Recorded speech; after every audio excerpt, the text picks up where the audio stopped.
Écoutez, je suis natif tout d'abord de Saintes. Je suis né à Saintes il y a 52 ans presque maintenant. J'ai passé toute mon enfance à Saint-Jean-d'Angély où mes parents ont construit la maison familiale et où voilà, j'ai grandi dans une famille modeste. Mon père était mécanicien, ma mère femme de ménage. Voilà, où on a grandi avec mon frère et ma sœur dans un petit village qui s'appelle les Églises d'Argenteuil, où j'ai été à l'école primaire. Ensuite, j'ai poursuivi ma scolarité à Saint-Jean-d'Angély, au collège de Saint-Jean-d'Angély. Donc voilà, le territoire, je le connais bien, je l'ai parcouru pendant toute mon enfance. J'ai migré, si on peut dire, mais pas très loin, du côté de Villars-les-Bois, une petite commune proche de Saintes, qui fait d'ailleurs partie de la CDA de Saintes. Ça dans les années 90.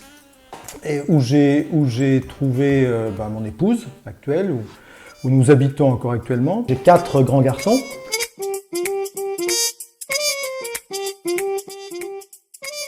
Mes enfants grandissent et ça me fait aussi penser que je peux peut-être m'impliquer encore un peu plus dans la vie publique pour servir encore mieux que j'ai pu le faire au niveau local.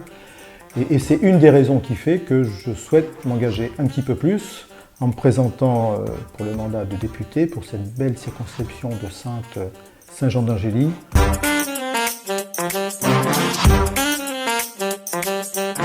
J'ai été très vite impliqué dans la vie municipale à Villars, puisque j'ai été élu au conseil municipal aux côtés du maire actuel, enfin qui était maire à cette époque-là, Jean-Michel Martin, donc en 95. Et puis voilà, l'implication dans le tissu associatif local, le conseil municipal a fait que j'ai pris goût à cette vie publique, à l'engagement au quotidien pour mes concitoyens, pour mes voisins. Et je suis devenu maire de cette petite commune après, en 2014. Voilà, et je commence mon second mandat de maire dans la petite commune de Villars-les-Bois. Je suis vice-président de la CDA de Saintes, en charge du numérique, en charge également de tout ce qui concerne l'eau, le pluvial, et tout ce qui concerne la transition écologique. Toutes les compétences qu'un élu local peut obtenir avec de l'expérience, je crois en avoir acquises un certain nombre.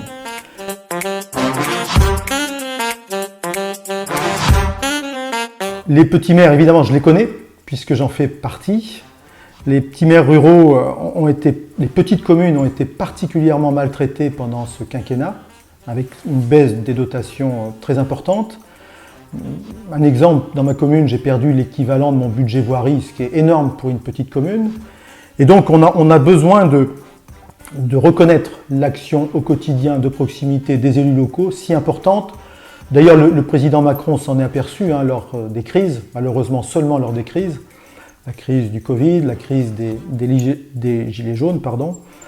Pendant ces crises, c'est les maires ruraux qu'on a sollicités pour distribuer les masques qu'on n'avait pas à l'époque, pour mettre à disposition les cahiers de doléances après la crise des gilets jaunes. C'est les maires qu'on a sollicités. Donc, pendant les crises, on sait solliciter les maires. Et moi, j'ai envie que les maires reconnaissent leur action, pas seulement pendant les crises, mais au quotidien. C'est souvent le dernier service public qui existe sur nos petites communes. Il faut à tout prix le préserver, voire bien fixer l'importance de ce service public en pérennisant les mairies, l'action des élus locaux et en leur donnant les moyens, surtout, d'agir. Et ça, c'est à l'Assemblée que ça se passe.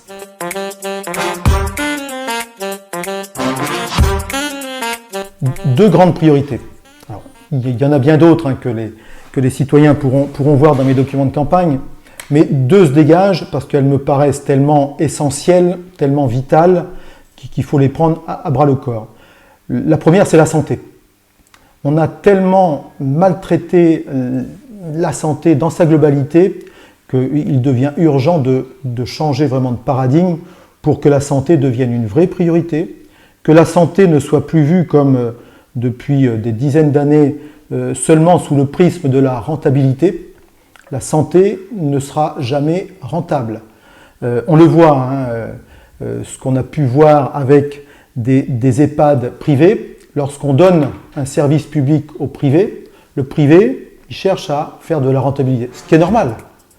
Mais les gens, ce n'est pas ce qu'ils attendent, la rentabilité. Les gens, ce qu'ils attendent, c'est un service de santé efficient, efficace.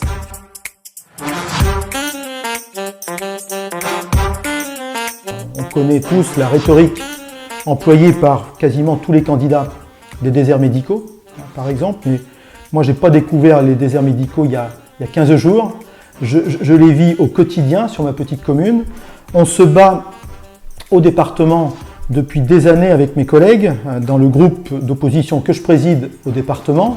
On a fait des propositions très concrètes pour amener des solutions contre la désertification médicale. On a besoin, pour que ces propositions-là aboutissent, d'un combat à une autre échelle. C'est au niveau national que ça doit se jouer, ces problèmes de santé, parce que c'est une compétence de l'État. L'État, il faut qu'il arrête de tourner la tête quand il y a des problèmes et déléguer aux collectivités, c'est trop facile, parfois sans donner les moyens d'ailleurs aux collectivités d'agir. L'État, il faut qu'il reprenne ses responsabilités et la santé est une compétence régalienne de l'État. On s'engage à apporter des solutions. Je les développe, ces solutions. Je vais donner 2 exemples. Le salariat des médecins. Beaucoup de départements expérimentent le salariat des médecins. Il faut que notre département expérimente aussi ce salariat. Ce n'est pas la solution unique, mais ça doit être un des outils qui doit permettre justement d'installer des médecins là où on n'en a pas. On a un problème également sur le nombre des médecins et sur leur lieu d'implantation. On doit, comme pour les pharmaciens par exemple, ne pas empêcher les médecins de s'installer là où ils veulent, mais qu'ils aient le droit de s'installer là où il y a de la place, là où on n'a pas déjà en sureffectif de médecins.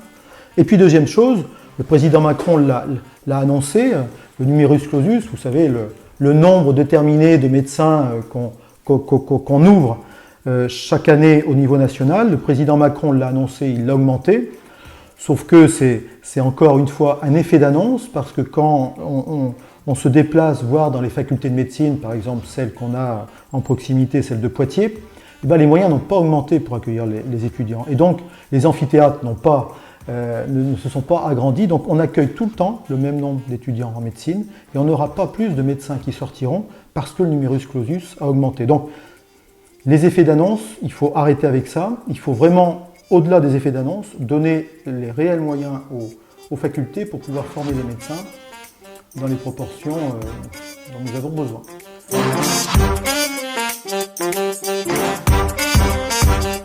La deuxième priorité, c'est l'eau, et plus généralement l'environnement, évidemment, qui va avec l'eau. L'eau sera certainement le vecteur d'une prochaine crise. On le vit actuellement au quotidien là, parce qu'on a vécu un hiver sec, un printemps sec. On le vit actuellement avec des chaleurs la semaine dernière qui étaient assez extraordinaires pour un mois de mai. Et l'eau commence à manquer. Alors l'eau, elle manque depuis un petit moment, mais là, on commence à avoir des baisses inquiétantes dans les nappes phréatiques. On commence à avoir des baisses dans nos rivières. Alors ça, c'est plus visible pour tout le monde. On commence à avoir des assecs dans les rivières et on est seulement au mois de mai. Et puis, on se pose beaucoup de questions sur la qualité de l'eau au quotidien. Alors, je vous l'ai dit dans mon introduction, je m'occupe de ces problématiques d'eau à la CDA de Saintes. Je préside également un petit syndicat de rivière du côté d'une petite rivière qui s'appelle l'Antenne.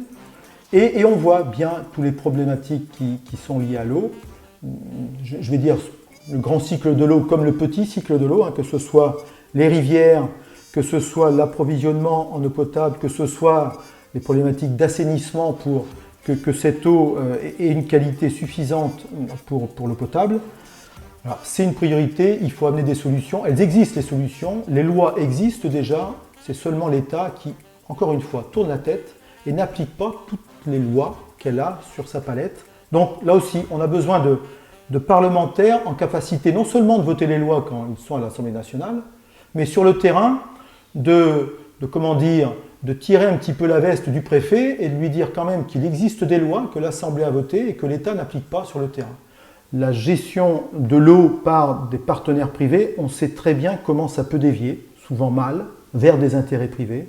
Il faut absolument que la gestion de l'eau soit 100% publique pour que son partage soit le plus équitable possible et que la puissance publique joue son rôle pour ce bien qui est commun à tous et qui doit le rester. Donc l'irrigation, oui, mais gérée d'une manière, on va dire, indépendante, donc publique. Et puis, qu'on arrête les aberrations, de puiser par exemple dans la nappe profonde, la nappe phréatique, donc de l'eau potable qu'on utilise au quotidien à notre robinet pour remplir des réserves d'eau. Ça, il ne faut plus le faire.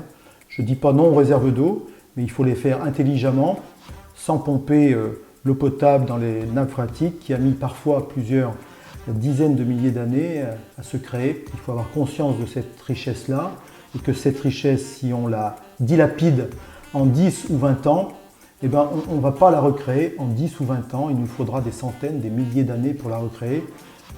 Je crois que l'homme, l'élu, a malheureusement tendance à travailler à son échelle, à sa petite échelle humaine, et qu'il faut avoir une vision qui dépasse cette échelle humaine.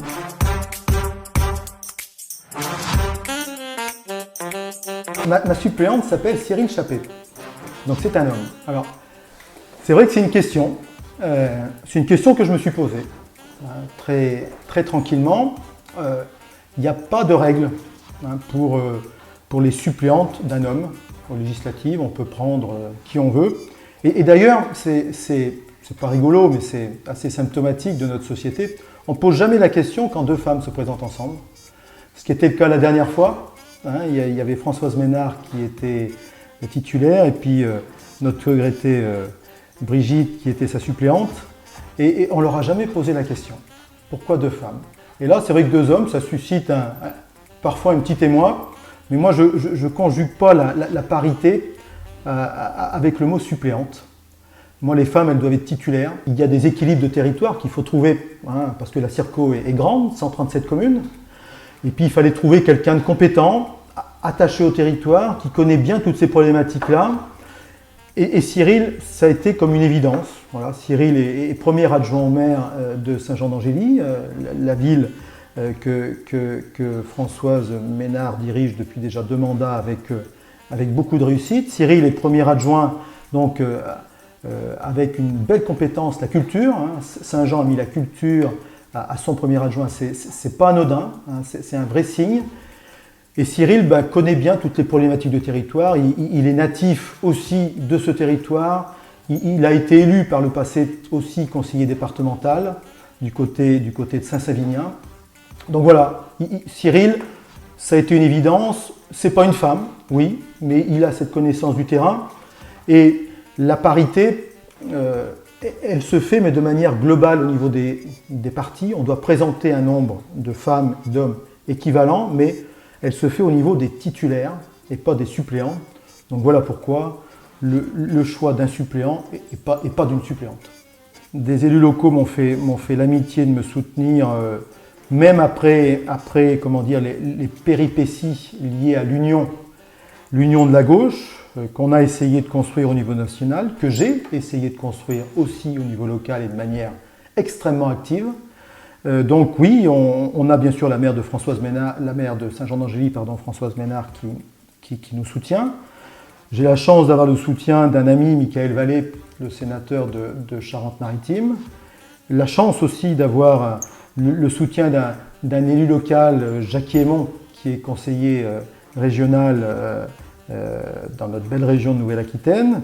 La chance aussi d'avoir une autre élue régionale, c'est Margarita Sola, qui se présente sur une autre circonscription, mais qui m'apporte son entier soutien. Et puis le président Rousset, qui sait, je crois, reconnaître les compétences qu'on peut avoir sur nos territoires et qui m'apporte aussi son plein soutien. Donc voilà, c'est aussi un encouragement, c'est aussi une reconnaissance, je crois, du travail qui a été accompli durant toutes ces années. Ils me font confiance et j'espère que je pourrai être digne de cette confiance.